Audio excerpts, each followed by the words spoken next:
السلام عليكم ورحمة الله وبركاته. الحمد لله رب العالمين، وأصلي وأسلم على نبينا محمد وعلى آله وصحبه أجمعين، وبعد.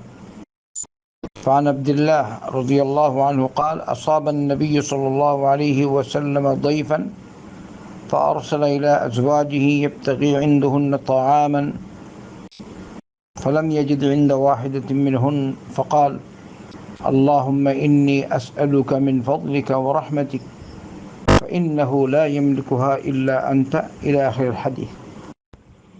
হাদিসটি পাঠ করলাম সিলসিলাতুল হাদিস সহিহা থেকে, হাদিস নম্বর 1543।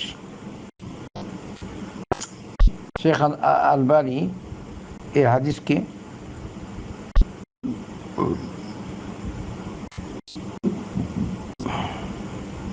বিভিন্ন প্রমাণে বলেছেন ফাসসানাদু ইনদি সহিহ, এর সনদ আমার কাছে সহিহ। হাদিসটি কি? হাদিস হল আব্দুল্লাহ বিন মাসউদ রাদিয়াল্লাহু আনহু বলেন, আল্লাহ রাসূল সাল্লাল্লাহু আলাইহি ওয়াসাল্লামের কাছে একজন মেহমান আসলেন। তখন নবী করিম সাল্লাল্লাহু আলাইহি ওয়াসাল্লাম তার স্ত্রীদের কাছে লোক পাঠালেন, ইয়াবতাগি ইনদাহুন্না তাআমান, খাবারের জন্য, যেহেতু মেহমান এসেছেন। তো বলছেন ফালাম ইয়াজিদ ইনদা ওয়াহিদাতিন মিনহুন্না, তখন তাদের কারো কাছে কোনো খাবার ছিল না। সুবহানাল্লাহ, আল্লাহ রাসূল সাল্লাল্লাহু আলাইহি ওয়াসাল্লামের বাসায় বাড়িতে খাবার নেই, কারো ঘরে খাবার নেই। তখন নবী করিম সাল্লাল্লাহু আলাইহি ওয়াসাল্লাম এই দোয়া করলেন, আল্লাহুম্মা ইন্নী আসআলুকা মিন ফাদলিকা ওয়া রাহমাতিক ফাইন্নাহু লা ইয়ামলিকুহা ইল্লা আনত। ও আল্লাহ, আমি তোমার কাছে তোমার ফজল চাই, তোমার দেয়া রিজেক চাই, দয়া চাই, অনুগ্রহ চাই, আর রহমত চাই, কারণ এর মালিক তুমি ছাড়া আর কেউ না, তুমি ছাড়া আর কেউ এর মালিক না। নবী করিম সাল্লাল্লাহু আলাইহি ওয়াসাল্লাম যখন বাসায় কিছু নেই, মেহমান এসেছেন, দোয়া করলেন রবের কাছে। তো আমরা কি করব? আল্লাহ আমাদেরকে হেদায়েত দিন, আপদ বিপদ, অসুস্থ, দুঃখ যা কিছু হোক, যে কোনো সময় আপনি রুজু করবেন আল্লাহর কাছে, আল্লাহর কাছে বলবেন, আল্লাহর দিকে রুজু, আল্লাহর কাছে বলবেন। যেভাবে নবী করিম সাল্লাল্লাহু আলাইহি ওয়াসাল্লাম এই জায়গায় রিজেকের দরকার, রবেরকে বললেন আল্লাহ তোমার ফজল চাই, তোমার রহমত চাই।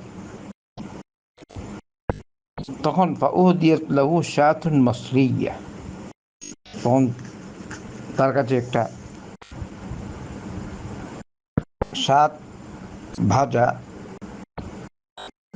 একটা ছাগল পেশ করা হলো, যেটাকে আপনারা গ্রিল্ড বলেন, গ্রিল্ড।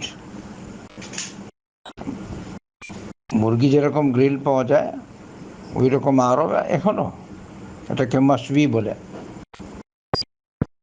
মাসবিয়া, সাত মাসবিয়া পেশ করা হলো। একজন হাদিয়া দিল আল্লাহর পক্ষ থেকে। আল্লাহ ওর ভিতরে এদিকে আকর্ষণ সৃষ্টি করে দিয়েছেন, যেভাবে ও দ্রুত ও নিয়ে এসছে আল্লাহ রাসূল সাল্লাল্লাহু আলাইহি ওয়াসাল্লামের কাছে এই গ্রিল্ড ছাগল। তখন নবী করিম সাল্লাল্লাহু আলাইহি ওয়াসাল্লাম বললেন, হাদিহি মিন ফাদলিল্লাহ, এটা হলো আল্লাহর ফজল। ওয়া নাহনু নানতাযিরুর রাহমাহ, আর আমরা আল্লাহর রহমতের অপেক্ষায় আছি।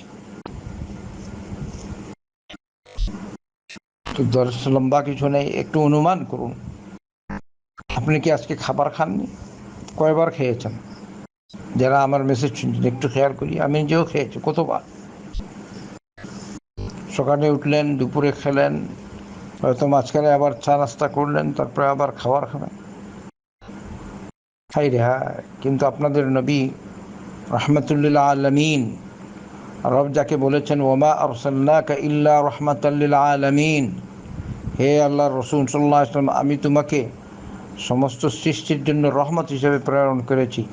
সেই নবীর বাসায় কিছু নেই, খাবার নাই, মেহমান এসছে কিছু দিবেন, কিছু থাকলে তো ওইটা দিতেন, ওইটাও নাই। পরে আল্লাহর পক্ষ থেকে একটা ছাগল, রান্না করা একটা ছাগল আসলো, আর ওটা খাওয়ালেন। সুবহানাল্লাহ। তো আমরা কি আল্লাহর শুকরিয়া আদায় করবো না? লা ইন শাকারতুম লা আযীদান্নাকুম, রব বলেছেন তোমরা যদি আমার শুকরিয়া আদায় করো আমি তোমাদের জন্য আমার নিয়ামত আরো বেশি করে আদায় করব।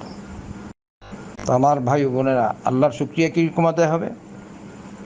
আল্লাহর শুকরিয়া আদায় হবে আপনি তাকে রব মানলে, আপনি তার বিধান পালন করলে, শিরিক থেকে, বেদাত থেকে, আল্লাহর যাবতীয় নাফরমানি থেকে মুক্ত থাকলে, আল্লাহ যেসব কাজ ফরজ করেছেন ওগুলো আদায় করলে, আর ফরজের সাথে যদি সুন্নাত নওয়াফিল আদায় করেন তাহলে আলহামদুলিল্লাহ। তো আল্লাহর হুকুম হাকাম পালন যদি করেন, নবী করিম সাল্লাল্লাহু আলাইহি ওয়াসাল্লামের তরিকায় চলেন, তাহলে আপনি আল্লাহর শুকরিয়া আদায় করলেন। আল্লাহ আমাদের সকলকে তৌফিক দান করুন। ও আল্লাহ, তুমি আমাদেরকে দুনিয়া আখিরাতে কল্যাণ দাও, জাহান্নাম থেকে নাজাত দাও, কবরের আযাব থেকে নাজাত দাও, জান্নাতুল ফিরদৌসবাসীদের অন্তর্ভুক্ত করো। আল্লাহুম্মা সাল্লি ওয়া সাল্লিম ওয়া বারিক আলা নবিয়িনা মুহাম্মাদিন ওয়া আলা আলিহি ওয়া সাহবিহি আজমাইন।